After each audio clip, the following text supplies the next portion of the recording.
If you don't say I am, nobody will say you are. Africa, Nigeria is allowing the world to tell their story. So the US saw what the rest of the world did not see early. They saw that image is nothing, perception is everything. They built perception, and they did that through Hollywood. They have built their economies around perception. So you watch an American movie, for instance, and the first thing that you see is that they always win. They paint that perception of superiority through movies, and then you believe. How do you know that the Air Force One is the most powerful jet in the world? You believe.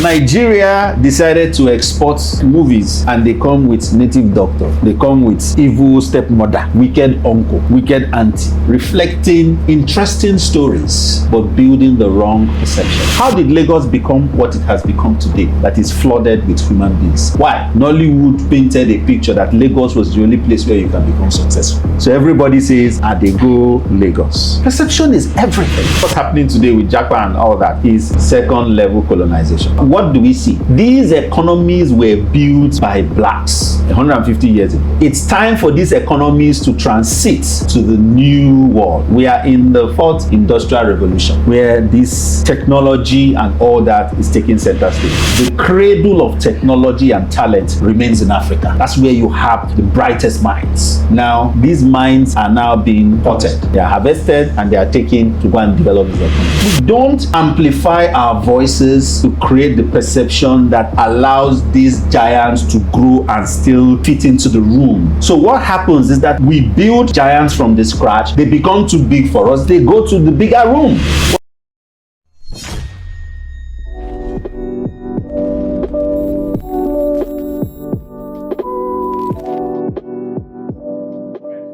Welcome to the Frankly Business Podcast. And this time around, I was having a conversation with Kelechi. If you don't know Kelechi, you don't know the Godfather Production. Who is the vice president of the Godfather Production over there? The handsome gentleman. As a matter of fact, he's the producer and the co-host of the Frankly Business Podcast. But then I was having a conversation with him, and we're talking about what is really the objective of the Frankly Business Podcast. And here we go. We discovered that when you go to the top universities around the world, Ivy League colleges, you find out that when you're going for a course around business, or you're going to a business school, what happens in those institutions is that they bring in people who are trailblaze different industries, and those guys actually come to those business schools, those Ivy League colleges, to teach you business.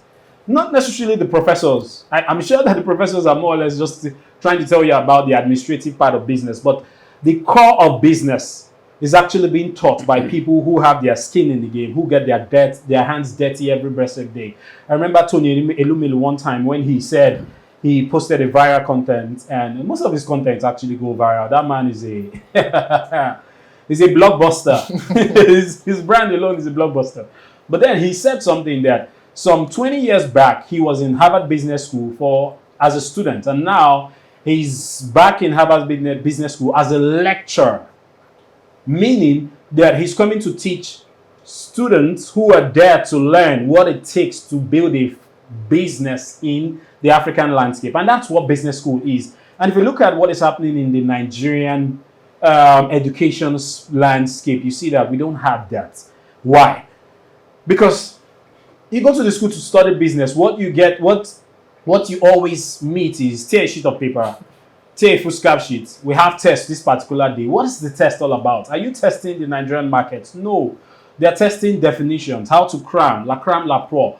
That is not really what happens in business. Business is more practical than theory. And that's why we have the Frankly Business Podcast. It's a mini Harvard. It's a mini Stanford. It's a mini Oxford, where you come to learn the business, not from me, not from Kelechi, but from the guests, the men who have been able to trailblaze different industry, and they've been able to put their perhaps their brands in the sands of time of business, how to build businesses. You're going to learn it from this man. And perhaps this particular episode is dedicated to founders, because this man we have on this episode of the Business Hour of the Frankly Business Podcast. You know why I said the Business Hour? As a matter of fact, I have a business show on VOP, Voice of the People TV, where we talk about issues hovering around the Nigerian business landscape. And it's called the Business Hour. That's why I said that. Anyways, that's a different kettle of fish. I have no other person. Before we go to our guest, let's talk about Kelechi. Kelechi, your head does the shine. Everything, you're making money. You're making money. Blockbuster ads, creating those ads. Refining what is happening. We're not allowing the government get to us. We're focused on what we can control, which is self-care. But I was doing my research about our guest today, and I went to his Instagram page to look at what he has done, so I could also, project my questions on how to channel the conversation. And I must say, I learned a new thing about startups entirely that you don't get to see in schools. I'm talking about our university system. I think they are out of touch with the current reality of the business world. I don't think they have education on tech, and most young people want to get into tech. Even the older generation are looking at even getting into tech, financing them and the rest. But that's why we are here, to fill in that gap and bringing this. An average course in a school is 1 hour. Like an average class in a school is 1 hour, and our podcast is 1 hour. So, voila. So we're bridging that gap. We are bridging that gap. Ladies and gentlemen, I think I've been able to go to school to learn how to pronounce his name.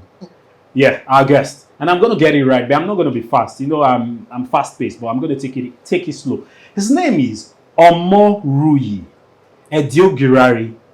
I'm sure I'm one of the first persons that have gotten the pronunciation. Omoruyi Edoigiawere, who's the lead partner of the Edoigiawere and Company. Oh my goodness. You're very much welcome to the Frankly Business Podcast. Thank you for having me. I've tried to shorten it for everyone, so Uyi Law. Right? But how many people do you meet that get the pronunciation of your son? Very few.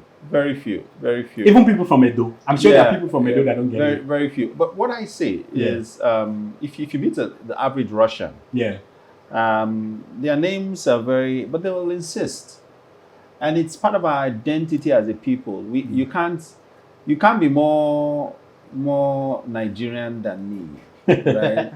And I'm very techie, very enlightened, very well traveled, but I insist on my name.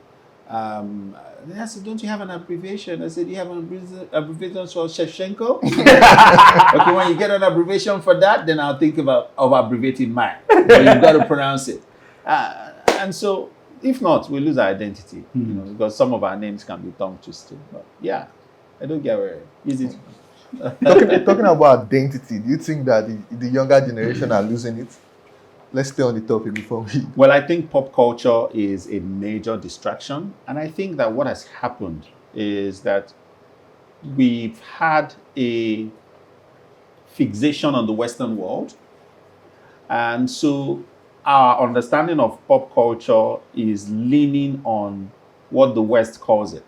Very few indigenous approach to pop culture, to new life, right?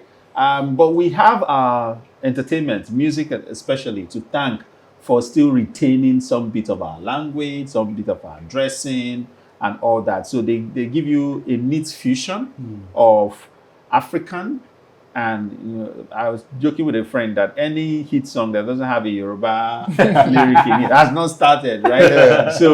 So even though you're trying to speak Queen's English, but when you're singing Ashake, you get to one place and all those kind of things, right? But we've got a lot of work to do, because I say to myself, my kids, it's summer soon. My kids are asking, oh, Daddy, we're ready for vacation.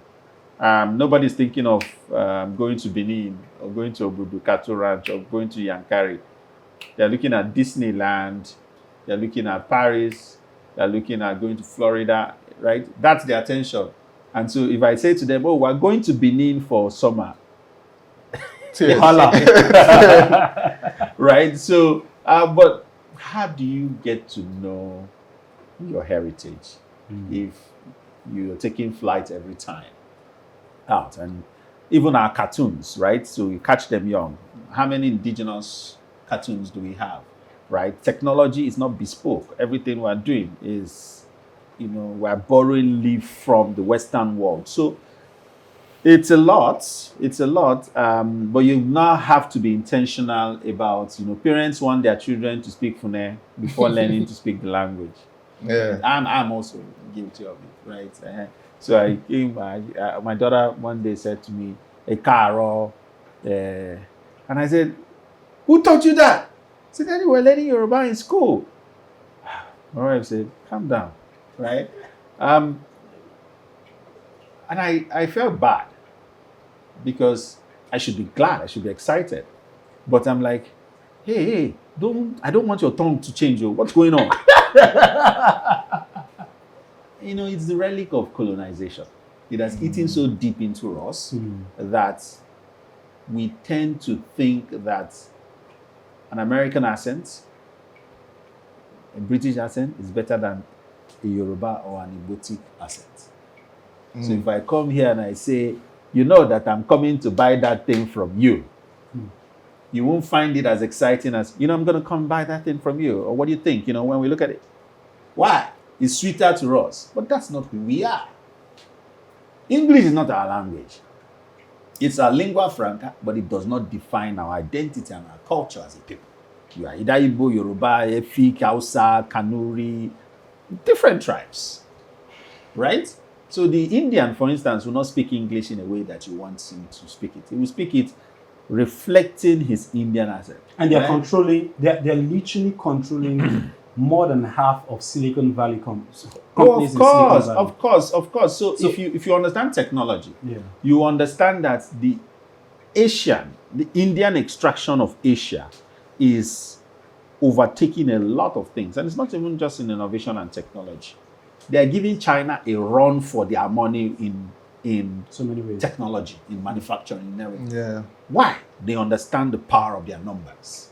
So they go to the Western world, get the very best of education, and go back and innovate in their places, and then come back and sell to the Western world. So I once had a conversation with Kel. Kel, you can testify to that. And we said that now Afrobeat is taking center stage. We're seeing Burna Boy what he's doing. By the way, he shut down 80,000 capacity stadium in the UK like this week. Yeah, this week, doing amazing numbers, making us proud. We're seeing what Davido is doing across the world. Whiskey, even though I have my favorite and it's still Burna. I'm still gonna stand with that guy. Love him, by the way. So, but what I'm saying in essence is we're having a conversation and he said that why don't we have the Ministry of Tourism, Ministry of Art and Culture partnering with some of our Afrobeat pop stars and selling tourism to the world? You're seeing a Nigerian shutting down 80,000 capacity stadium in the UK. Do you know how much of a leverage that can be to sell tourism? And nobody goes to buy something that is not being sold. Nobody buys anything that is not branded. I don't know if you get my point. Yeah. So it has to be a collective effort. And if the government pushes it, what did the government? Why is US that powerful? I mean, what is the most commodified product in the US? What do you need the US to export? People. It's their culture. They're people. As a matter of fact, the most commodified product from US is actually the US dollar, their currency. The next is their culture. And that's what has given them soft power. You can't conquer the world if you don't have soft power. You can have economic power, but if you don't have soft power, that's why they are beating China. They will forever win China. Why? Because an average non-Chinese is not interested in speaking Chinese. You get?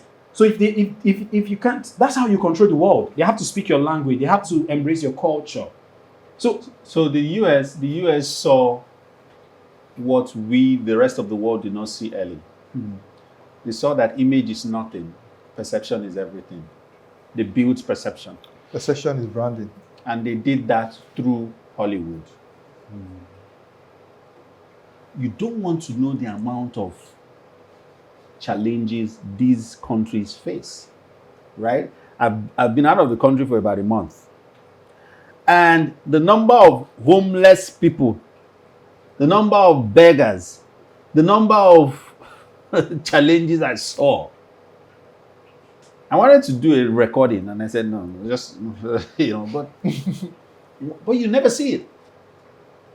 Because they have built their economies around perception. So you watch an American movie, for instance, And the first thing that you see is that they always win. I've never seen it from They that angle. paint that perception of greatness. Yeah. They paint that perception of superiority through movies, and then you believe. How do you know that the Air Force One is the most powerful jet in the world? Have you been in one? But if I ask you now, you will tell me. They say it all the time in their movies. Yeah. All the time. As a matter of fact, if you're talking about that, you But you see, Africa, Nigeria decided to export their talent, right? Movies. And they come with native doctor. They come with evil stepmother, wicked uncle, wicked auntie, reflecting interesting stories, but building the wrong perception, creating the wrong perception. How did Lagos become what it has become today, that is flooded with human beings? Why? Nollywood painted a picture that Lagos was the only place where you can become successful. So everybody says, Adego, Lagos. Perception is everything. Listen, I can think that I am the best thing after sliced bread, right? If you perceive me as a houseboy, that's actually what I am. No matter how good you are. Greatness is built heavily on perception, and that's where we've lost it. Nigerians are not selling ourselves. Right? But how would they? When the people who should sell that perception are the biggest stories themselves, are the biggest investors in the foreign land themselves. We've got to sell ourselves. What you have is human capital drain over time. So you come, I always say, look, ask all these A-list actors, A-list musicians, let them bring out their passports. If 10 bring out their passports, I'm not sure up to 4 will be green. What is happening? The Western world is Pulling them. in. We don't amplify our voices to create the perception that allows these giants to grow and still fit into the room. So what happens is that we build giants from the scratch. They become too big for us. They go to the bigger room. That's our reality. And Africa is a giant. Nigeria is a giant of Africa.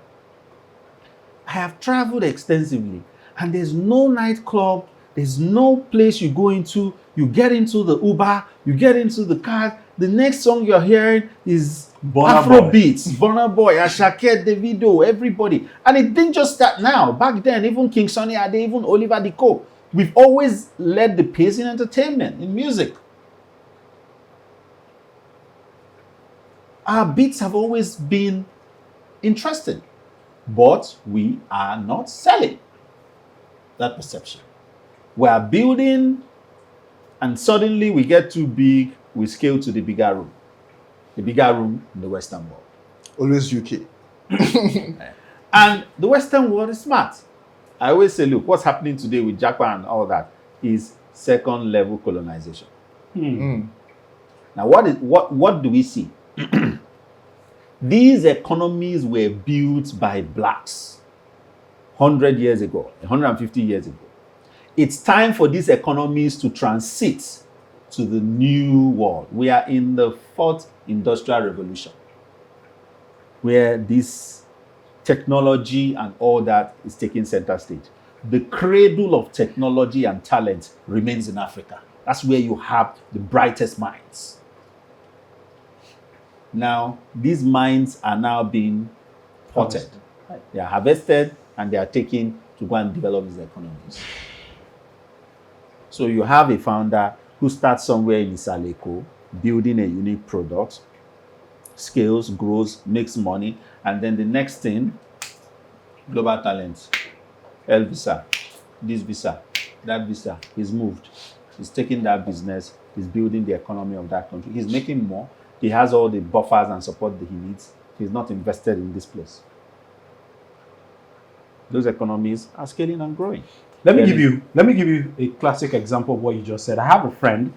I'm not going to mention his name because he's going to finish me from the. He got a job in an Egyptian firm. You know, the Egyptian firm. You know what they're paying him. Let me put it in context. Let me not say how much they're paying him, but for you to understand, they're going to cover the tuition fee of 4 of his kids up to university level in any university in the world. 4 of his kids. Accommodation is covered. Official car for himself, his wife, covered. Guess who owns this company? A Nigerian. But the Nigerian is there. The Nigerian said that he's not thinking of coming back now, but he has intention of coming back later on.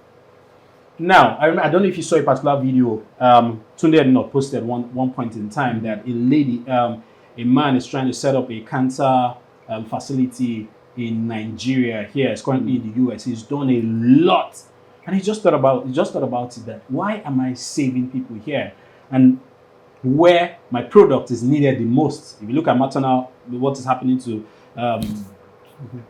deaths of mothers and he's actually, I think he's actually in Johns Hopkins. He's resigning to come to Nigeria and be like, so Nigerians are trailblazing different industries, and it's just sad. Will you blame the people, or you blame the government, or I blame everybody? You blame everybody. Who is the government? Government are the people. So what's the way out? He's the president of Nigeria from Mars. He's not in Nigeria. Was he born president? Was he not in Nigeria? Was he not a layman like you? But there are some set of people that will tell you they were born to be in power. They were born to rule. Nobody was born in power. It's a lingua. They say it, and they live by that mantra. They say they were born to rule. So that is everywhere abroad, right? In America, there's this school called BARD. There's some schools. I'm sure there's Eton, for instance. You know Eton College, right? There's some schools where you are raised to become a president. The school has produced presidents, prime ministers, governors, members of Congress. You go there. If you don't have it in your blood to become a president, prime minister, congressman, or senator, they won't even bring you in. We once had a school like that. Now, what are we saying? You are even one of the alma maters of that school. Come on, QC. But you see, and KC. The challenge that we face in building that trajectory is that in these economies and in these countries, you have people who have patriotism. Patriotism is a product of your government taking care of you. When your government fails to take care of you, you will be silly to continue to be patriotic. You will now look at self first. So you enter what you call the self-preservation mode. Let me preserve myself first. When I have preserved myself, before I can now think of the larger picture. Do you understand me? So where you are, if you are starving, right, and you are in front of the food store, and you have the access to open it to feed everyone in this room, the first thing you will do is to eat. And then if you are smart, like you are with this your beer, the next thing you will do is to say, I don't want to starve again. So you store up enough to prevent you from starving before you now give them the leftover. And that is what we call self-preservation. And that's what has been the bane of Africa and leadership on Africa. I have a question. I was talking to a friend yesterday, a colleague from work. She's South African. And I said, I saw your election. Does it reflect the choice of the people? She said, not really, but we have a government. I'm like, but there's 60% voters turnout. I feel it's a win for the nation. And she was like, yes, it's a win for the nation. I said, in Nigeria, for the past 3 elections, we have under 25% voters turnout. So in a situation whereby we have 78 to 79 million eligible voters and only 25 are coming out every day, do you think it's lack of patriotism, or do you think the people have lost faith in the politician, that everybody is just looking for themselves? That's what I'm saying. Patriotism is faith in the country, faith in the institutions of the country, that it can take care of you, that you're proud of it, Yeah. that it has done well for you, right? Or faith that all will be well. But you see, the challenge that you face over time with our clients is that our patriotism has waned. So what's the patriotism of a civil servant who works for 35 years, retires, is not paid their gratuity, is not paid their pension, and has to take care literally of everything in her life or his life. And then you are begging to be paid your pension. You see, all those videos of pensioners carrying placards and all that. What do you think those in government will be thinking of doing? Those that are in active service, what do you think they'll be thinking of doing? Stealing. So, but I think I have a contrary opinion to that, especially when it has to do with pensions, because we had one of the episodes of the business now, we had Tunji Andrews, who is the founder of our one of the pension tech in this country. They're thriving. 11,000 customers without billboard, no ads and all that. It tells you what they're doing in the market. But he came and he said that the reason why we had that happening, a lot of pensioners going to the government, crying, you see them every now and then, is because in the past, it wasn't a contributory system. It was more or less like the government saying, okay, work for 35 years, and because you've worked for 35 years, we'll take care of you after 35 years of pay, after 35 years of service. But there was nothing on the balance sheet to be able to cater for that. You get, there's no vacuum anywhere. You have to, if you put in, you have to, before you input determines output. And so governors are seeing it as a favor. They are doing the senior citizens a favor if they are paying pensions, because it's not even contributory. It is now that we're experiencing contributory pension scheme where you're working and from your salary, a portion of it is being contributed and is going to the PFA, to your pension funds account. Is going to, you know how these things are being done. So in the past, it wasn't contributory. Now it is contributory, and out of that contribution that you've done in the past 35 years is what they're going to use in paying you.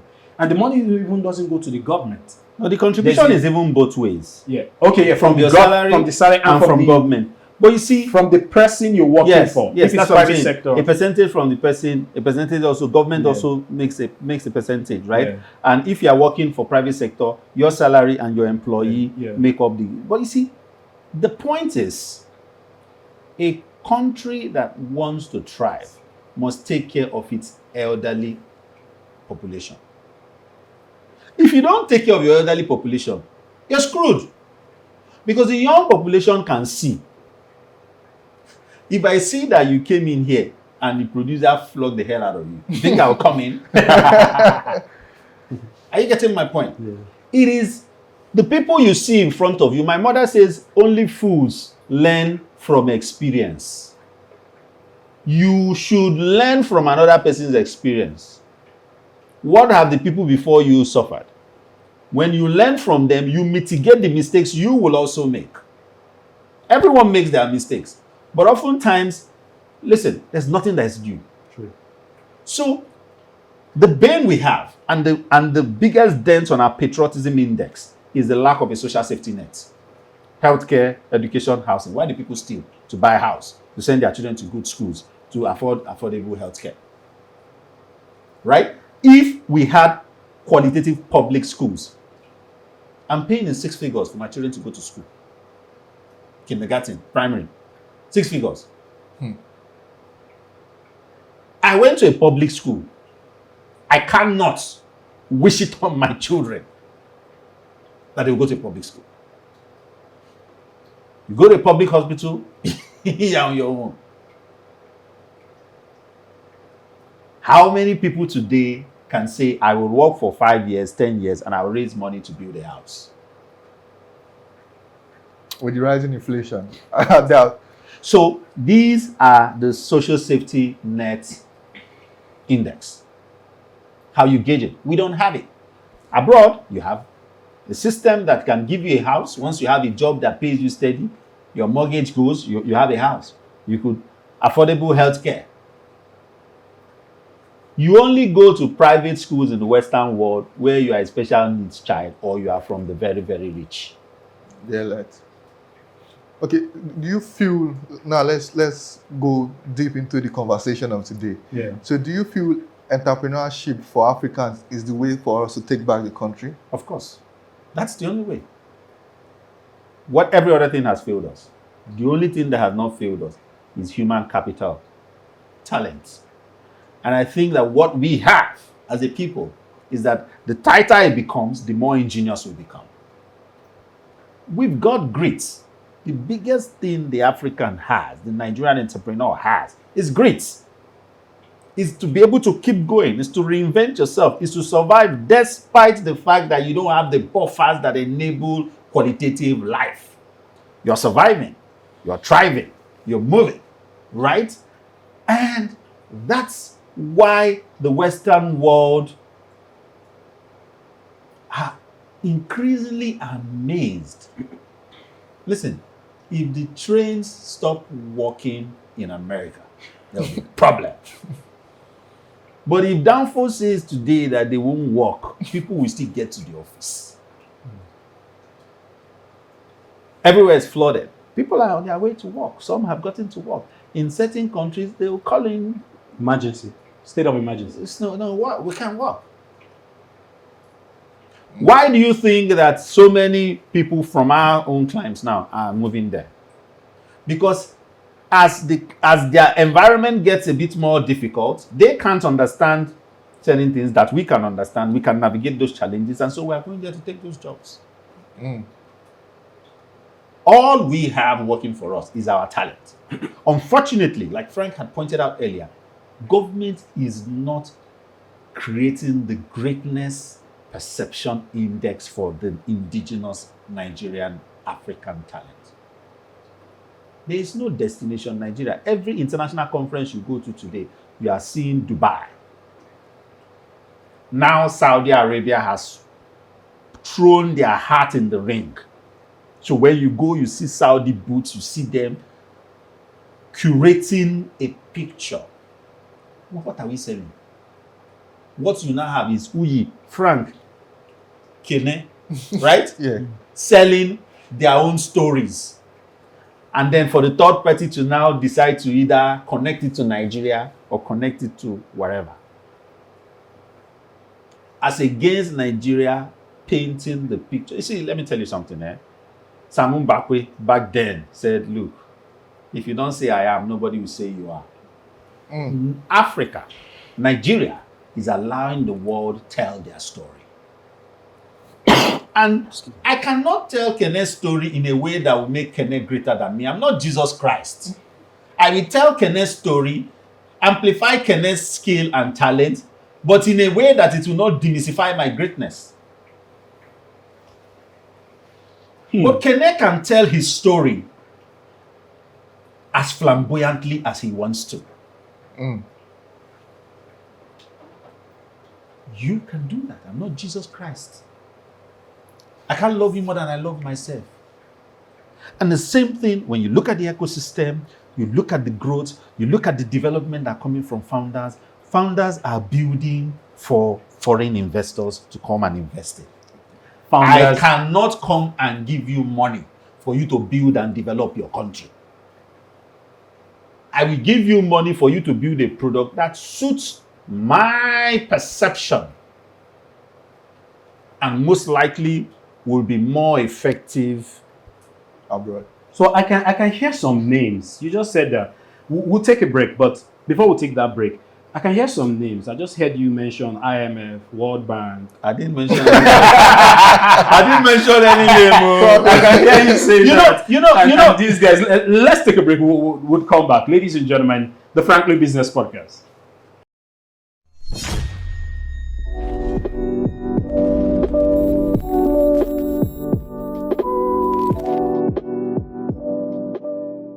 Welcome back to the Frankly Business Podcast. So I said that I could hear some names. I heard you mentioning the IMF, but you had mentioned them by proxy, the World Bank, the EU. When they give you money, they give you loans. They say, oh, they're coming to change your paradigm. They're coming to change your economy, coming to put butter on your bread. But there is always, nobody gives you something to become better than them. Is that, You said you had the question. Nobody give you see, listen. There's no free lunch in Freetown. Everything has got a price. Everything, nothing is free. Listen, even love is not free. even the gospel is not free. Even the gospel is not free. You buy it. Jesus paid the ultimate price True. for us to have salvation. So when they tell you salvation is free, it's free because Jesus has paid. God had to come down to die for us to be saved. Ultimate blood had to be shed. Nothing is free. So when you receive funding, okay, let's go back. What is the problem with Africa? Africa has had a serious crisis in leadership where our leaders approach the Western world from a beggarly status. And I say, it is an effect of colonization. Can I step in? I saw Nana Akufo, the current president of Ghana. Yeah. When he ran his campaign, he was the US. I think they stepped in on his branding because he was speaking on major platform, and he came in and said, "We don't want to be beggars and stuff. We want to take back Africa. We want to come with values and the rest." And they started messing around with some cocoa policies. They started doing some cocoa policies to favor the Ghanaian farmers, Cote d'Ivoire farmers, and the rest. Then you know what the Western community did? They dropped their credit rating. So they dropped their credit rating. Ghana economy tumbled. Now Nana Akufo is you don't even see him in conferences anymore. Look at Zimbabwe. Mugabe. Yeah. What did Mugabe try to do? Mugabe wanted to give Zimbabwean blacks back their farmlands. Zimbabwe is yet to suffer. Is yet to recover. Libya too. Right? But let's not go there, right? Because you also, the Western world relates with you the way you have painted yourself. You can't rubbish yourself and expect respect. Respect is reciprocal. You can't come. You see, what we don't realize is that these guys are ahead of us because they have taken time to build systems. And so they study us and they study our language. And they look at the level of political instability. That is a product of our mindset and our thinking. So they give you what you have earned, not what you asked for. So you can go and make those fine speeches. Have you earned the upgrade from beggy? Africa leaders continue to shop around the world, literally begging for aid. And when the aid comes, corruption deals it a heavy blow. Accountability index is low. And the Western world know this. When we get into the startup funding, one of the things you realize is that investors, the due diligence sheet that is used in Europe, in North America, is different from the one used in Nigeria. Ooh. Questions may be 10 there. Questions here will be 100. Documentary overview may be 5 or 6 there. Here, it will be over 100. In fact, they even say make you go bring your grandmother's birth certificate. So, but in the integrity, our integrity index is also problematic. Let us move into the startup ecosystem. So the reason why we're moving there is because for those who are watching, this man you see sitting here on our famous couch is really the brainwork behind most startups. He's the system and structure. Go and find out yourself. You can follow him across social media platform and find out yourself. Anyways, we're going to come into that. I know there was one time you were telling me you beat one of the biggest companies in Nigeria in the courtrooms. orange in color. One of the biggest banks. No. I don't know how you're talking about. I'm not going to go there. But what I'm saying in essence is the startup ecosystem. You talked about funding, and with funding, last week a particular story went viral. I don't know if you saw it. Mara, one company I'm going to mention is viral. The $25 million. as they were paying themselves as high as 100 million naira per month, 45 million naira per month. All the directors and per month. I'm telling you, one of the guys that made a comment. One of the guys one of the guys said that they share the same workspace, and that these founders, they come in with mopo, that the driver even the driver has his own official car. France. Driver has his own official car. And yes, when stories like this go viral, sometimes they're a bit of exaggeration, but in every rumor there's always an element of truth. And you see the lifestyle of some of all these startup founders, especially after the raise funds, not knowing that. I remember one of the tweets that Aki Alabis made mention, the founder of NairaBet. He said he's currently on the floor of the National Assembly. He said that this startup ecosystem, something has to be brought into, a lot of balances have to be brought into the playing field, in the sense that the most important fund is not the investor's fund. The most important fund in your business is the customer's fund. You get, if you're getting a lot from the customers, you can splurge, you can chill in the Bahamas. You can't also chill in the Bahamas. Yeah, yes, no, I'm saying that if your profit margin is so large, you can you question anything Bezos does, or can you question anything the founder of Nvidia does? Let's go there. I don't know if you get my point. Let's go there. They are chilling with investors' funds. What is your take about this whole thing happening in the startup ecosystem? You know. I don't know. You know my take. So, for instance, by the grace of God, I have helped build at the very least 1,000 companies, and at least 300 to 325 of them can be categorized as startups in the real sense of the word. I understand the environment, and I know the language, and I know the behavioral patterns. And I can tell you, and I have always maintained, that investor funds should be a buffer. What should keep a startup afloat should be market sustainability, product market fit, and market sustainability. Investor funds is not Christmas dash. Investor funds is supposed to help the business scale or serve as a buffer. Now, there are some startups that are really not profit-oriented, but they are innovation-driven in order to be able to create a new lease and phase of life to improve processes.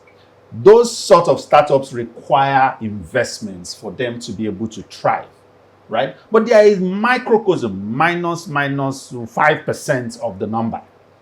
The actual startups, if your product does not have a market for it, you have no business seeking investment. And I will say, investor funds should not be used to cover overhead costs. Pay salaries, pay rent, do this, sponsor events, except you can show a clear nexus to market expansion through these things. What we see are people marketing ideas in their head and asking people to bring out monies from their pockets. It doesn't work that way. But there have been There's a thin line between that and 419. You think I cannot think of a brilliant idea and go to the founder of VOX Media and speak big English and have him release money? I was saying to you, due diligence. Chief chairman, no go give you shishi. Do you understand me? Now, yeah. So, that's a major problem. Because what you have are people who are not looking at the market, but are looking at investors. They're building for valuation. So everywhere you go, you see them talking of funding. And I ask them, what's your market penetration index? When we get funding, we're able to do this. They always take you back to funding, the fact that they need funding. Today, 100,000 USD is nothing to the average founder. They're talking of 1 million, 500K, and all that. And it's creating a dangerous precedent in the ecosystem where the average newcomer into the ecosystem believes that if I don't get funding, I can't build a successful startup. But I think I want to play the devil's advocate here in that instance, because you see it's happened in the US, the so-called economic capital of the world. Let's not go. So in the US, we have copied too much. We've copied too much. It happened. Right? No, hold on. Facebook was not profitable for 11 years. Hold on. But let me explain to you. Do you know how much went into Facebook? No, hold on. What's in WeWork? Do you know how much WeWork raised? WeWork has crashed. More than $100 million. But are you aware that WeWork crashed? It crashed, yes. And it crashed dangerously. It crashed so bad that over 10,000 people lost their jobs. Yes. And billions of dollars in investment. In fact, WeWork was a playbook for fraud. Until the investors started calling out, asking for details and reviewing. It was another Enron. Yeah, it was actually. So let's don't go to WeWork. Okay. Now see, so let's look at our dynamics. There's something called bootstrapping. Yeah. Listen, I tell my investors, right? You ask me to advise you on investment. First thing I tell you is how much have the founders bootstrapped? How much has gone in? Verifiable. I can tell you I spent 50 million. Can you verify that investment? Put your money where your mouth is. A lot goes into building a startup, and we must give it to founders. A lot goes into building a startup. It takes a lot of energy. However, we must start curating conversations, encouraging founders to look more towards a market. And that when you get investment, the investment is to help you scale, expand your market reach, improve your product sustainability, and not start building. And not overheads. Listen, Jeff Bezos is one of the richest men. If he's not the richest, it's always between him and Elon, right? Yeah. Now what happened? For 9 years, they didn't share profits. He didn't get a dime. But what happened? By the second year, they had already gone public. Second or third year, they were already public. They already had IPOs. They already had billion-dollar investments. But the founders remained, Jeff and his guys put their head to the ground and continued to boost market expansion. What we have in some quarters is you get your first 1 million USD, you go and buy a house in Ikoyi. You buy G-Wagon. You fly business class. Have you heard that? SL AMG. That right? That one mopo money at your gate. Now you see, you can't build a sustainable entity. I always say, look at the traditional businessmen. We were talking about Tony Elumelu when you started, right? How did these guys build their businesses? Look at Cosmos Maduka. Herbert. How did they build their businesses? Yeah. Right? It takes time. Facebook was already a $1 billion company. Mark was still living in the basement. When did he buy his house? I have a question. Sorry to cut you. This is a mindset. No, so it's the African. No, so here's what's affecting us. Is the African need for flamboyance. Is the perception that until I look flamboyant, I am not successful. Well, you said it now. Perception is branded. So hold on. So the thing about it is, perception is branding, right? But greed. There's a difference between trying to create a perception and being outrightly greedy. If you are a founder and you come to me right? And we're doing due diligence on you, and I see clearly that you're living above your means, I will tell the investors not to invest. No matter the perception you want to create, because I cannot tie your product market sustainability index to the lifestyle you're living. So you say to investors today, how much, what's the leadership earning? Is it sustainable? Is it sustainable? If you speak to Tony Elumelu when he was GMD of Standard Trust, and when they started, were they earning exorbitant salaries? It doesn't work that way. So what you have is that if you run before you walk, you will come back and walk. One of my billionaire mentors says that, shout out to Chairman Ifeanyi. He says that you don't grow big to manage, you manage to grow big. So I always say lean, starting lean. For instance, Larry Page said, if he comes to your startup, right, and sees that you are in a big place and all that, something is wrong in the early years. You see, there is a gift in starting small and scaling. It teaches you discipline. It teaches you frugality. It teaches you management and integrity, builds integrity. Any startup that starts with a bang ends with a bomb. They just blow up. Wah. Go and look at it. Go and look at how did Amazon start. It started in his garage. By the way, he started building Amazon with bootstrapping from his parents' retirement funds. That's what Jeff used to build Amazon. $250K USD, which were his parents' retirement benefits they gave him to start Amazon. In my mind, I was just like, I'm going to say this business failed.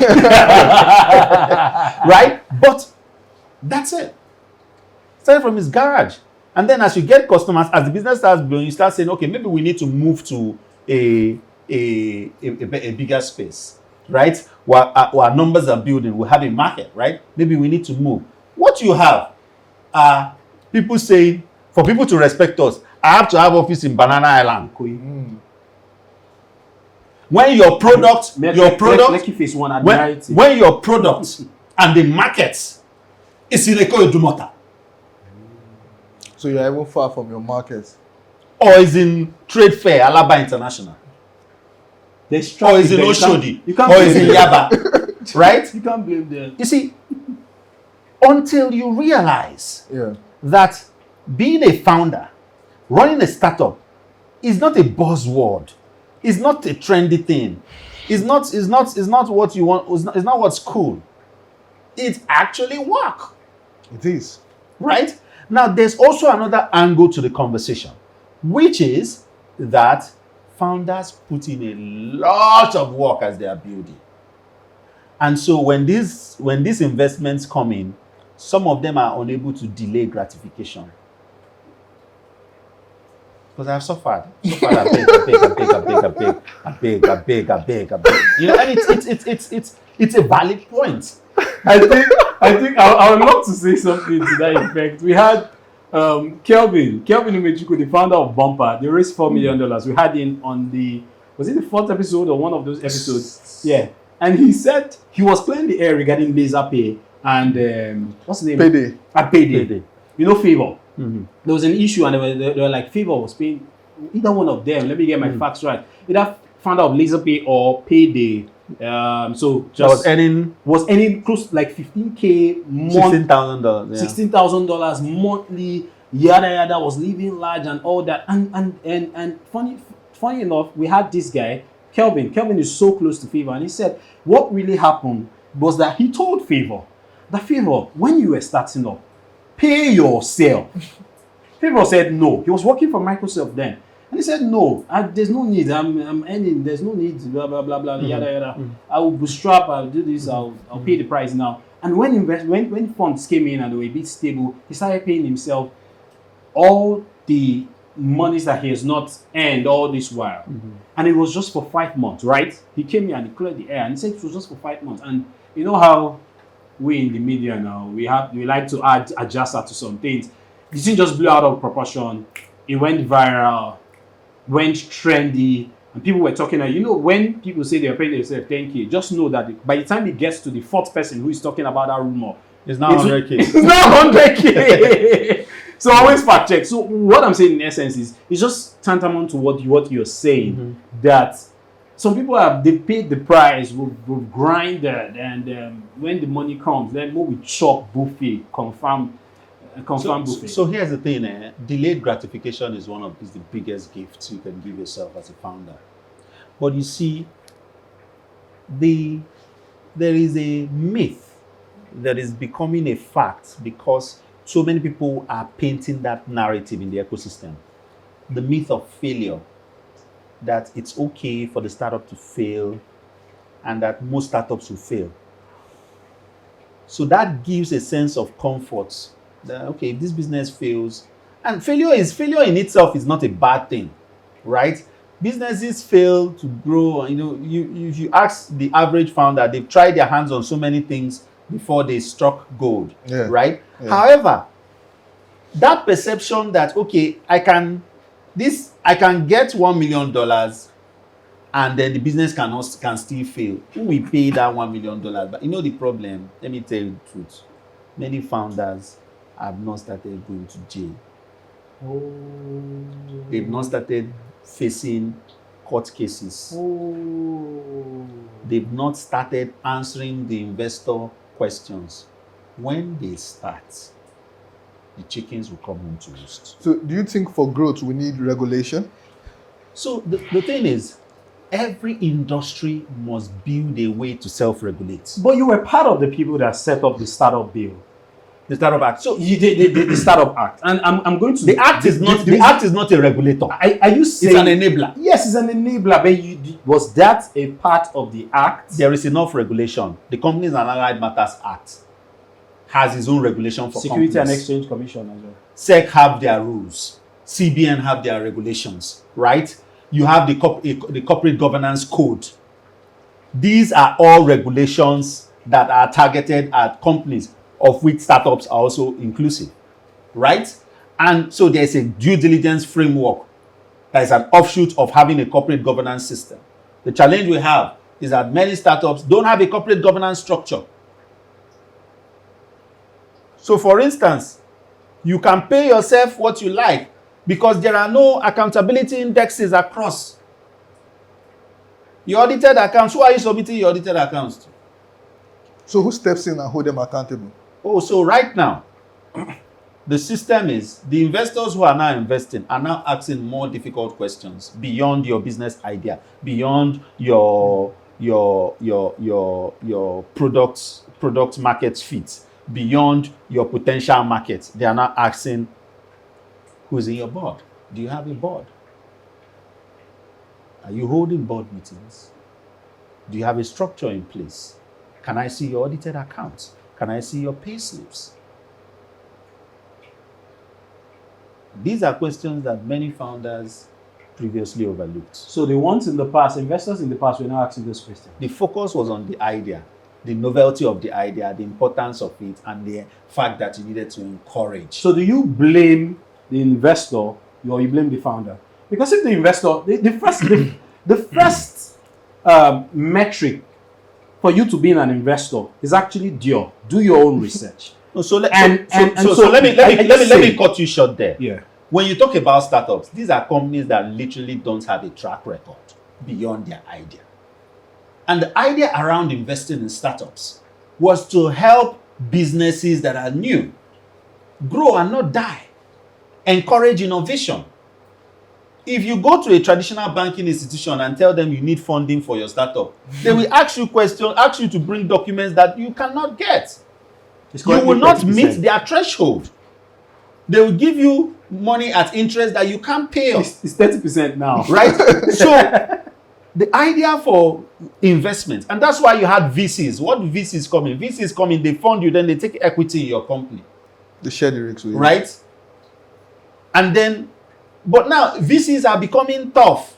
They are not just taking equity, they are now even the directing minds in your company. But the challenge for that is that it stifles your innovation. Because if I have come and give you $1 million for you to do X, you cannot pivot to Y. I'm going to hold your throat, bro. Also, investment is particular to investors. My donor thesis or my investor thesis may be to fund startups in XYZ. And if you are in XYZ lane, I fund you. You cannot now move from XYZ to ABC. It becomes a problem. So the issue of money, investment, due diligence, how much due diligence do you want to do to a new company that is just starting but with a brilliant idea? If Larry Page and his co-founder, if Kazanik, the founder of Uber, if even Jeff Bezos were taken through stringent due diligence processes, I doubt that the startups that have now become large conglomerates will be alive today. You've got to give them, there must be that element of trust and belief that this is capable of being the next big thing. The challenge we have is that element of trust is being abused by certain financial malfeasance, by acts of indiscretion, by unnecessary funding, which we must now correct by a more stringent due diligence process. You had asked me on the Frankly Business Show what the startups need. And I said I could reel out all the documents. I have them in my head, but it's not going to help them. What do you need? Go to a professional as you're starting and let that professional handhold you through the process. There is no artist that has made it in the entertainment space in this country that did not have a strong manager. Burna Boy is the greatest. You have to go through his mother before you get to him. And she's as hard as a rock. And she's firm and tough. Why do you now think that as a startup you can go on your own? You can go to Google and download agreement templates. But you can watch it on the front and then you sign an agreement that the dispute resolution clause is in California and you are in Isaleko. When the problem comes, you go and fly to California because Nigeria does not have any jurisdiction in resolving that dispute. But you see, we must understand that our journey as startup and as founders is that of trust. That is built on integrity. No business is built without that integrity quotient. Now, Zuckerberg realized that, look, all I know is technology, this thing. What did he do? He went and brought one of the leading administrators in Fortune 500 to come and run Facebook. So stayed away from day-to-day management and focused on innovation. Steve Jobs built Apple. He was a key visionary but he did not have a single bone of administration. Was this Steve Wozniak's? Jobs. No. This the guy that is there, what's his name? The present Tim Cook. Tim Cook. Yeah, Tim Cook does not have an innovation bone in his skin. But as far as administration is concerned, you can't question him. So a Tim and a Steve built the Apple of today that you can see. So is okay. So as a founder, you must also know your limits. Many founders are dabbling into administration that they know nothing about. That's why you're having harassment issues, financial challenges. And some of these things are an honest mistake. Sometimes they don't know better. If they knew better, they would do better. If you're an innovator, stay in your lane as an innovator and innovate. Was that not why we have the idea of? I think it's part of. Is it a part of the bill? The idea of founder and co-founder, and you have to complement each other. If I'm an administrator, you're supposed to be the person You're supposed to be a marketer. You're supposed to be the person behind the business. You're supposed to be the innovator.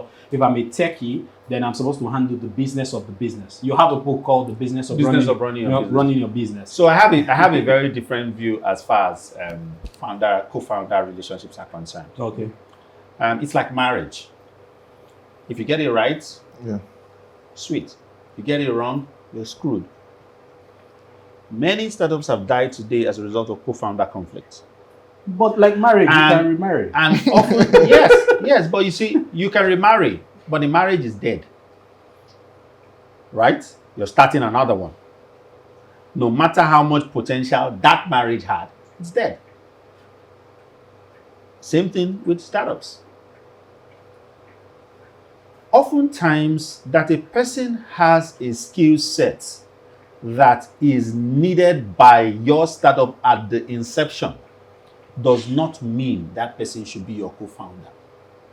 Person could be a freelance consult. The person could be a high-level employee. The person could also even be an equity employee, but you could give the employee, have a stock option arrangement where you give him vested shares over time, right? That is there. But what we have is, I'm building something. Frank has this magic I need at this time. Frank, come and be my co-founder.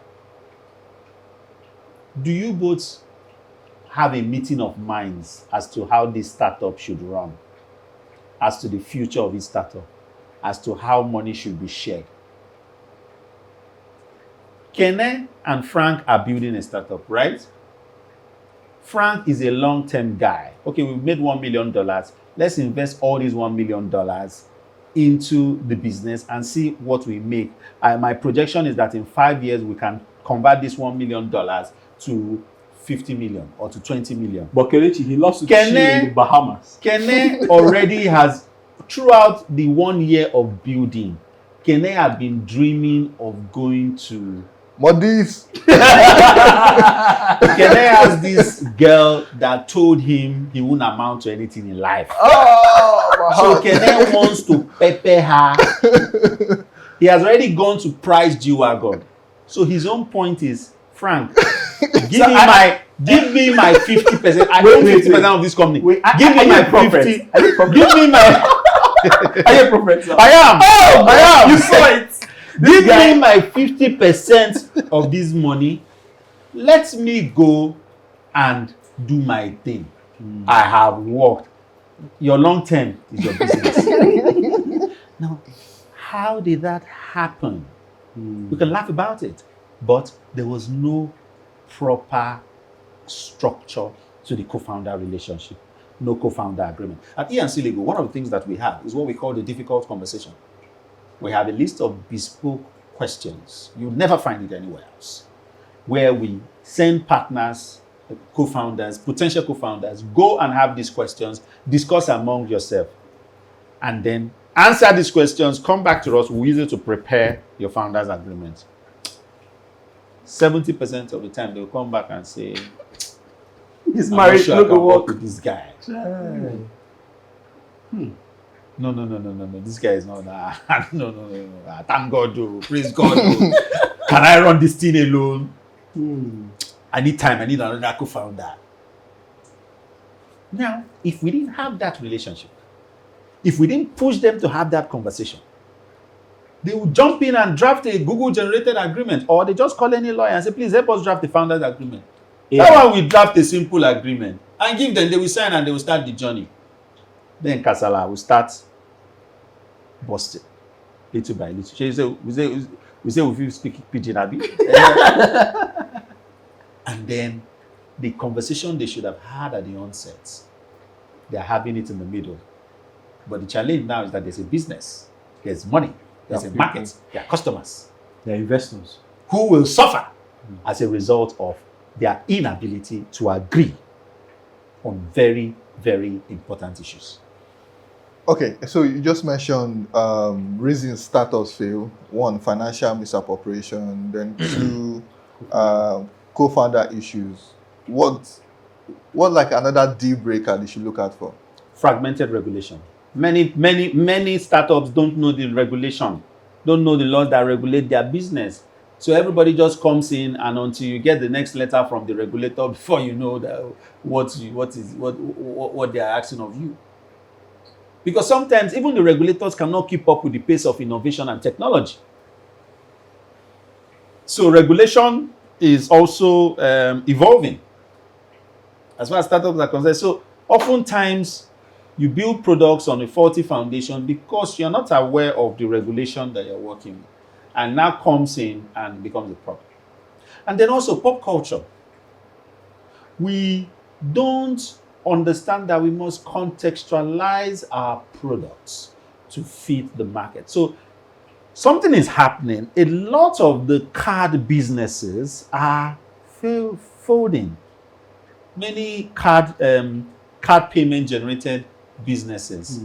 Is it Carbon or they just shut down their card operations and all that. A lot of them are pivoting and all that.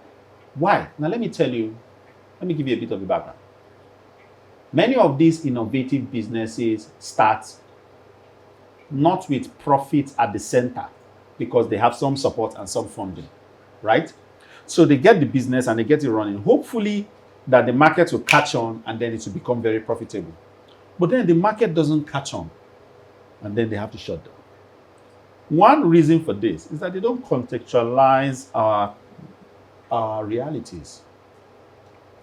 Any technology you are building today with sole reliance on internet penetration, except you are building it around key cities, it will fail. Because our internet penetration is less than 40%. In fact, it's even in the early 30s. But we're one of the highest in Africa. Nigeria is 230 million people at the last census. So 30% of us is predominantly more than most African countries. There are still places in this country where you have to climb trees to be able to get telephone service. Whoa. You don't know. So, in fintech, for instance, what you have is predominantly founders are building products around the 46% of Nigerians that are financially included. Still leaving out that 54% of people that don't have financial inclusion. But their branding message ran with banking the unbanked. So let's understand. So if you are banking the unbanked in one village that does not have internet through a service that requires internet, how are you going to bank that unbanked? Any technology, financial technology that does not utilize USSD or SIM technology is going to fail. But let's even leave the fintech. It looks like the attention of startup is around fintech because it's easy. It's easy. You can build a fintech in your room. You can stay in your room. You can build a fintech. So let us do the hard things. Let's do the hard things. Because why am I saying this? If you look at what is happening, how many fintech startup do we want to have? Yeah, all of them are servicing the same demographic. So you are moving from one platform to the next, and next. I'm taking from Peter to pay Paul. I'm taking from Paul to pay Peter, and it's now becoming a bubble. Everything is busting, and what is really happening? Don't we have the agri sector? What are we doing there? That's a massive vacuum. There are lots of problems in that sector. Look at what is happening in logistics. Lots of problems in that sector. Look at what is happening in health. Lots of problems. Education is even the biggest deal in Africa, because if we can solve the issue of education, most people will not have 1 hour, 30 minutes on the Frankly Business Podcast, because a lot of people will be enlightened. There will be little problems to really discuss. But they'll tell you Nigerians don't read. The edu tech is also there. So health tech is there. So you have that copycat. Like I said, remember I said at the beginning, and I don't speak in vacuum. So I want you to always contextualize things I have even previously said and connect them. One of the challenges that we have in the ecosystem are not people necessarily innovating to solve problems, but some are innovating to be part of a class because it's the in thing, right? And then some are innovating around what they understand. If I understand fintech, that's what I will innovate around. That's what I will build my startup around. You can't tell me to go and do edtech. I don't understand edtech. Now, the challenge with these other underutilized aspects, right, is also our level of education. What is the education we have in Nigeria today? Go to school, get a degree, get a job. Very little fixation on skills. But it's around the world, except China. And No. It's around the I world. beg to differ. It's around the world. I beg to differ. Today, global education is fixating heavily on skills. But Americans are crying. There's a massive skill gap in US. That's why we're seeing Indians coming in to fill up those gaps. So- Africans are going there to fill up those So gaps. so so In what the UK, skills gap. How many carpenters do they have? How many plumbers do they have? Plumbers are big deals there. those are not even those are not even the skills. Yeah. Those are not even the skills we are looking at now. But before I go there, Yeah. let me speak to this issue. One area that is dying in Nigeria today is the artisan aspect of service delivery. A lot of the plumbers are getting old and retiring and dying. A lot of the traditional electricians are getting old. A lot of those small carpenters, those small jobs. And I'm not seeing a crop of the next generation take over. You still have plumbing issues in 30 years, no matter how much technology, you still shit. Do you understand me? You still have plumbing issues. You still use your water system. Yeah. You will still use the kitchen sink. And so you will still need plumbing. Robots won't come and fix the pipe for you. Human beings will. Robots may be able to define how production is done faster, but the actual troubleshooting will predominantly be done by you or an artisan.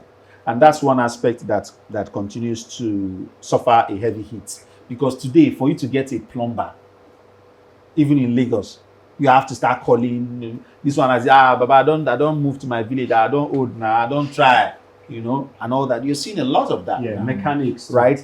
Mechanics and all that. Because in this skilled informal sector, there is no training of the next generation. Are they willing to learn? They're interested So in because the thing is, it continues to. It does not look attractive. It does not look like a hallmark of success. It doesn't look like what you want to become. Yeah. Right? But that's because of how it's been painted. Right? Nobody will tell you. A plumber will tell his child, I'm being a plumber, you must not be a plumber, or you have to go to school, get a job and work in Shell. and drill. As against saying, plumbing. look, this plumbing business that is starting from this place, you should be able to build a whole building. That's what the Israelis do. The Jews. You send your child to Harvard to go and learn business education, learn technology, get all the necessary, come back, take that business to the next level, but keep the business going. What we do, we train our children to go do something else, and the business dies with that founder. Or it moves to one, Koshari said something about the one boy system.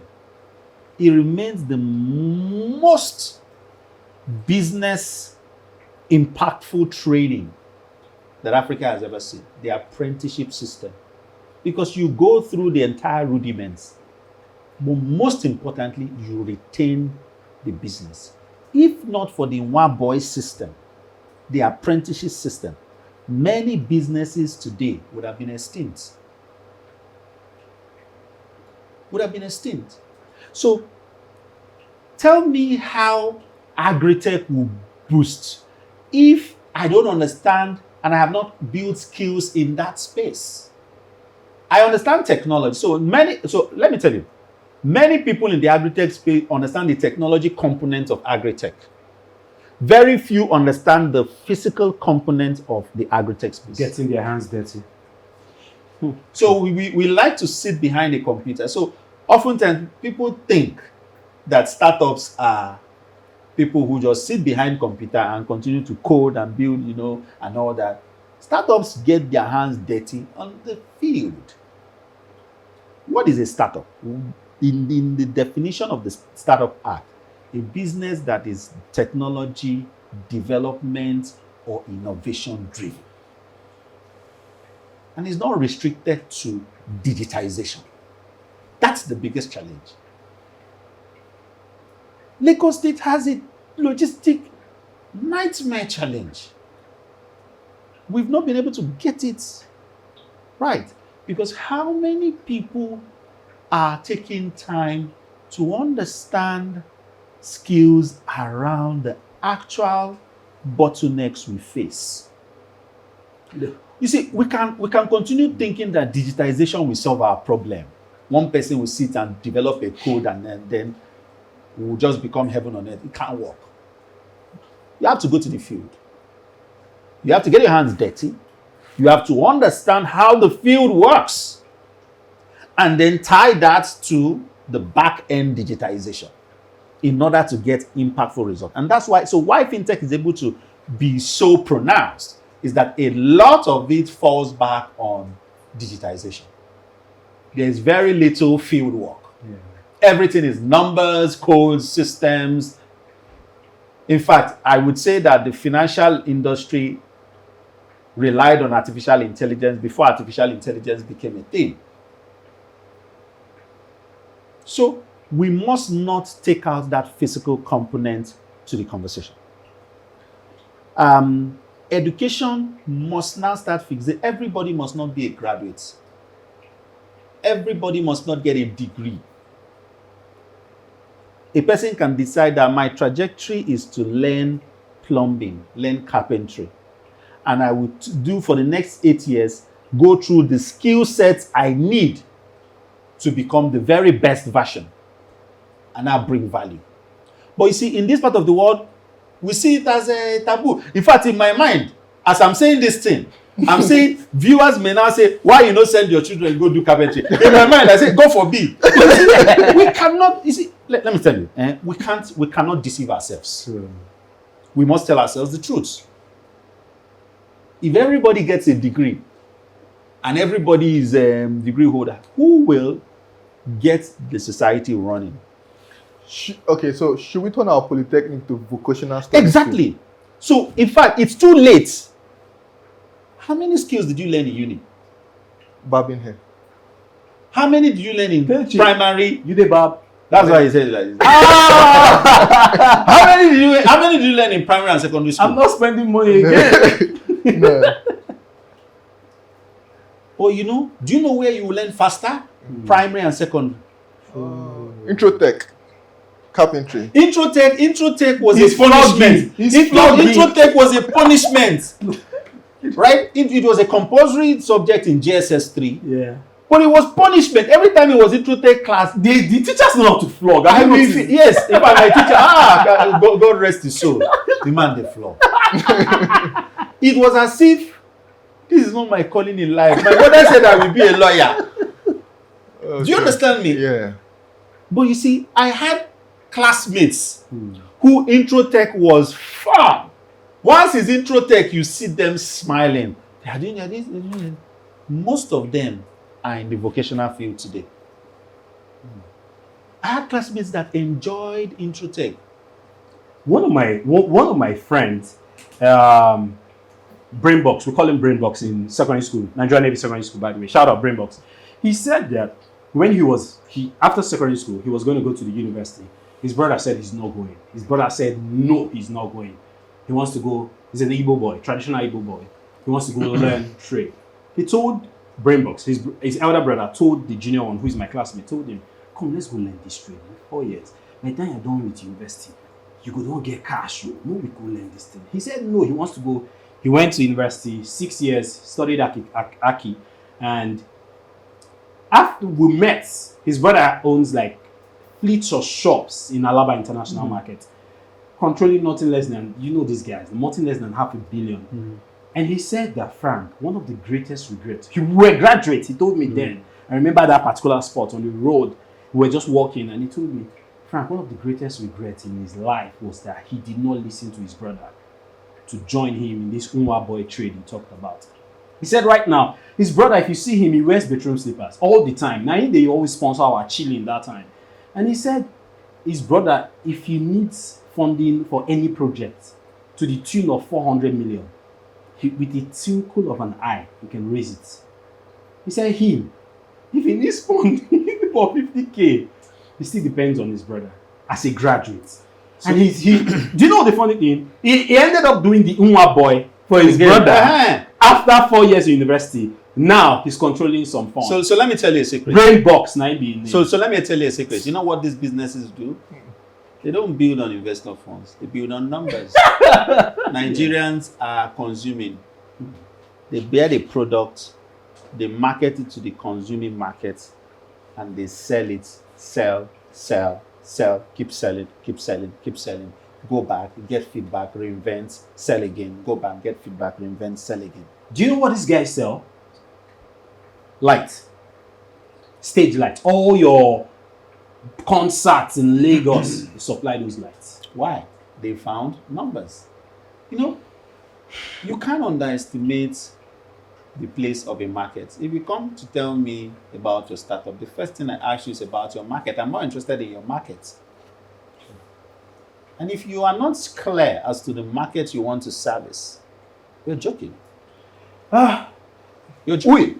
I would love us to just go into, we're about rounding off. We have barely a few minutes. I would love us to go into networking. I thought we were just getting started. Yeah, we're about rounding off. That's how interesting the Frankly Business Podcast can be, actually. But yeah, you've demystified the myth around networking because you do it effortlessly. I don't know whether it's by virtue of what you do, but you are not the only one who ends up doing what you do. You've been able to crack that code of networking, and it's one of the anchor of businesses in 21st century business. It's the anchor. One of my apostles will say that even God, if he wants to bless you, he will bless you through men. Mm-hmm. And so you need men in everything you do around life. And so networking is the bane of business. To get investors, you need networking. To get customers, you need networking. To get staff members, you also need networking. How do you do it? I need to sit on the floor and learn. No, so networking is a product of upbringing. If you're raised right, you learn how to relate to people. So for those who were not raised right, are you saying there's no way around it? No, so let me explain. Networking starts with as simple as greeting. Learning how to greet. Good morning. Let me tell you, Kenneth, if every day I go to my office and I see you and I say good morning, one day you say, hi, what's your name? What do you do? Right, okay. Oh, you're a lawyer. Cool. And I was just even thinking of doing XYZ. Can I have your number? That's where it starts. But you see, a lot of people see networking from a place of need. I want to go to Chivido wedding because I will meet people who will help my business grow. Have you studied the people that are going there? What value do you want to give them? Many people who network wrongly because they've not built personal capacity. So my team in the firm keeps saying, I should bring more business because I know so many people. I say, no, we're building capacity in some spirit. That I know Frank can give me this brief. And I can ask him and he'll give me immediately. I won't ask him until I'm sure I have the capacity to deliver. Because if Frank gives me and I can't deliver, I would have ruined the relationship. So building capacity is one of the most important tools in networking. Best believe, you see me talking to somebody, I'm marketing a value. Not your product. I am making a contribution. I am trying to improve what that person is doing. So I listen to a speaker who is speaking, I get talking points, and the next thing I'm saying, I was very intrigued by this point that you have raised, and I actually think that this will help this sector of the economy, or this will help this demographic, and I think that this is what I'm going to make short notes and share with those people, and I'm sure to give you a feedback as to what they think. And the person is like, wow. It's different from coming and saying, can I have your card, sir? I really, really enjoyed what you said. God bless you. Do you understand me? Yeah. Marketing today has also gone beyond value proposition. I know how to do this. You don't pass. There are 100 people that are doing what we are doing. So beyond the value you want to give, how are you able to deliver it in such a way that the person does not feel like you just want to get something from his pocket?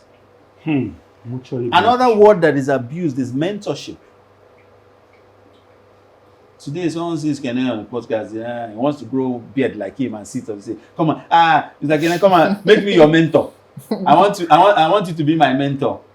And then Kene says, no worries, I have a few shoots, come follow me. And then Kene calls him at 10 o'clock. Sir, it's raining, my street is flooded, I cannot make it. You won't be mentee. And then on another day, okay, come, all right, sit down.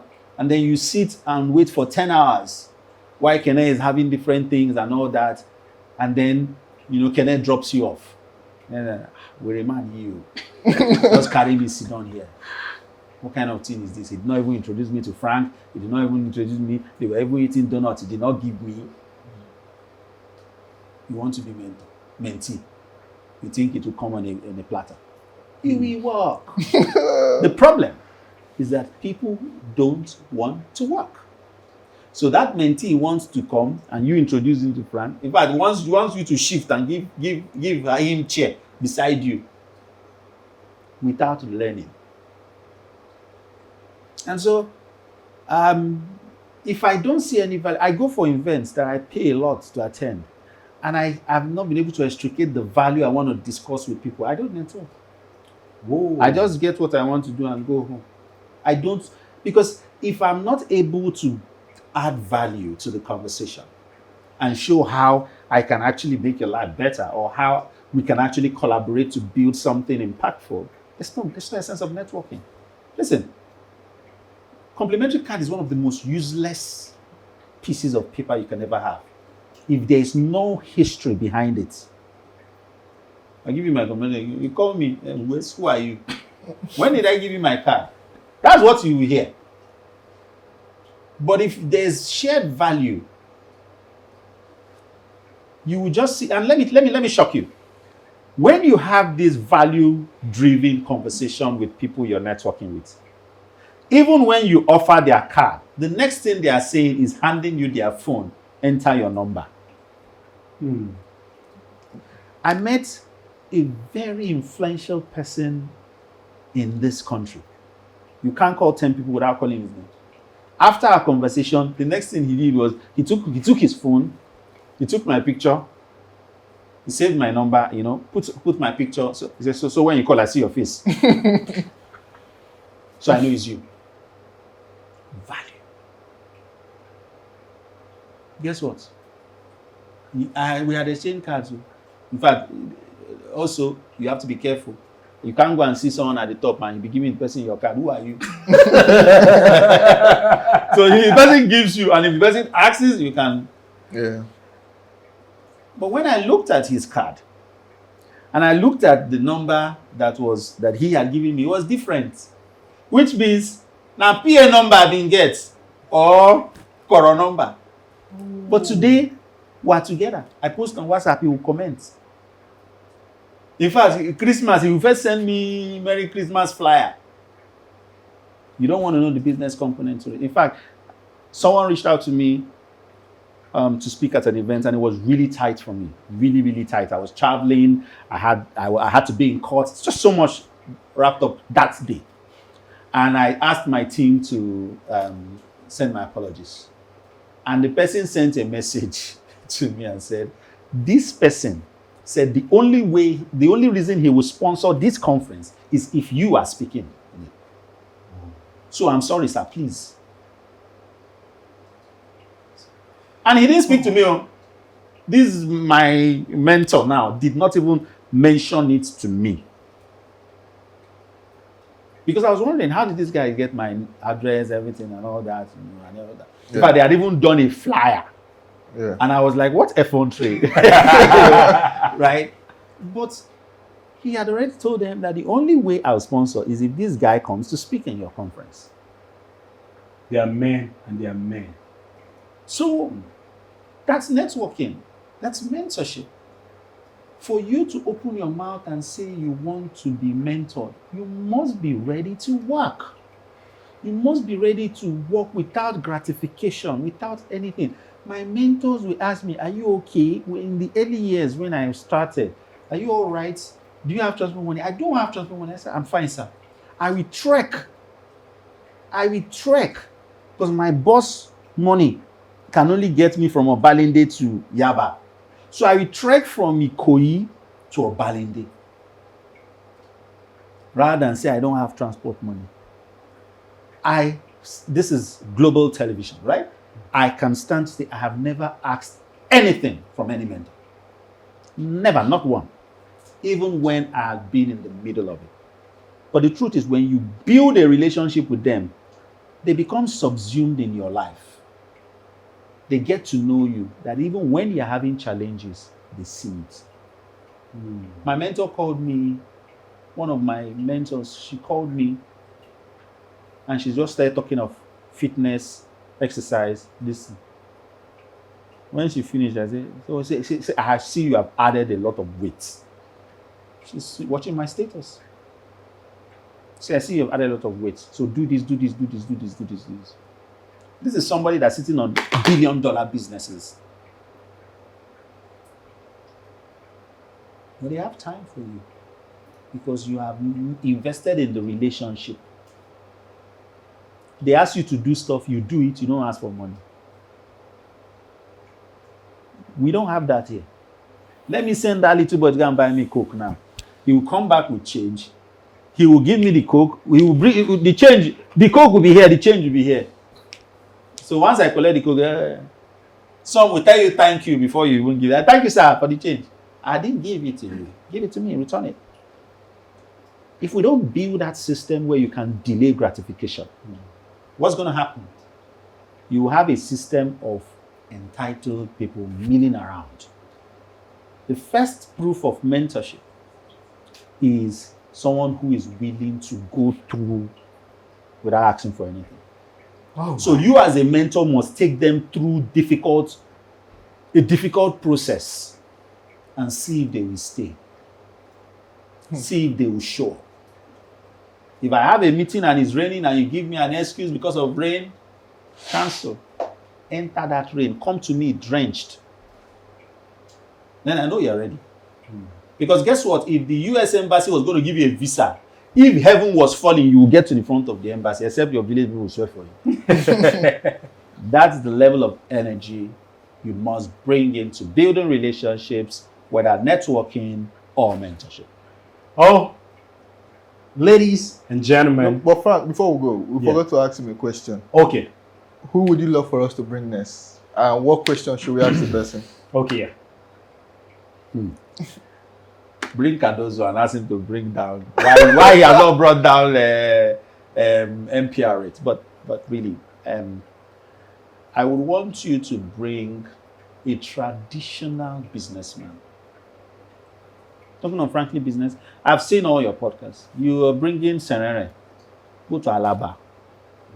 Bring a traditional businessman who's been in the game for 20 years, who started in one cubicle and now has plazas, and tell them to tell you their story. 90% of the time, they are still in that cubicle where they started. That's still where they report to every day. But they have plazas they maintain. There's a story that you and I need to learn. Bye-bye. Like, bye. Bye. Bye. That's all. I'll just drop this mic. That's all. You've heard it. We'll do that. We'll do just that. Very important. Traditional businessman. Kelechi, what do you have to tell the people? Like, subscribe, share, get more value, and let's get more guests. It's been a great time having a conversation on the Frankly Business Podcast with the doyen of the startup ecosystem. I want to say thank you very much for coming. Thank you for having me. Thank you very It much was fun. for coming to our famous couch. Cheers. I'll see you at the other side of the next episode of the Frankly Business Podcast.